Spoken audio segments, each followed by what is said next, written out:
You wake up in a library. You're alone. No knowledge of who you are or how you got there. In front of you are 3 books.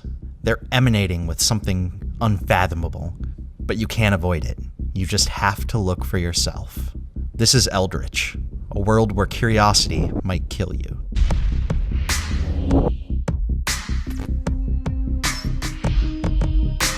Each book in Eldritch is a portal to another dimension, controlled by ancient evil forces from the stories of H.P. Lovecraft. Within these pages, you'll encounter suicidal fishmen, robed cultists, floating eyeballs, and all sorts of other horrifying creatures. You can use guns or knives to kill these enemies, which allows you to loot their bodies. But looting a body also means that the enemy can respawn elsewhere in the level. There were so many times where I thought that I had cleared out an area and that I was totally safe. And then a respawned enemy would appear in a side passageway and completely freak me out. The game expects you to use stealth and to be smart about when you choose to engage enemies and when you choose to stay in the shadows.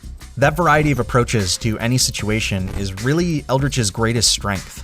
You can use money collected from enemies you've defeated to buy items that completely change your playstyle. So for example, if you want to focus on platforming, you can buy spring shoes that increase the height of your jump. If you'd rather kill everything that gets in your path, you can buy a charm that increases the amount of damage you do. In my best runs, I found myself dependent on an item called the med kit, which is an item that basically lets you resurrect after you've died for a price. Every playthrough changed and felt fresh depending on which items I came across.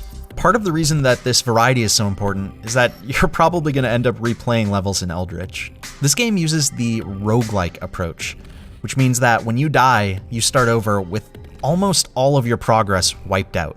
I know that might sound scary, but it's actually not that difficult compared to most roguelikes. I completed it on my 3rd or 4th attempt. My only hope is that the 2-man development team at Minor Key Games can keep building on the strong foundation that they have here.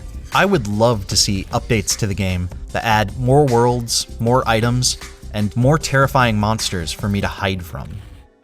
You know, looking at its subject matter and the way that it borrows from roguelikes, you might think that Eldritch is a really hardcore game, but it's actually very approachable. I've been playing for a dozen hours, and I still don't feel like I've seen everything the game has to offer. It supports different playstyles in a way that makes it much easier to say, just one more try. And even when I know that it's probably going to end in a terrible death, I'm still drawn to those damn books. I'm sure H.P. Lovecraft wouldn't have it any other way.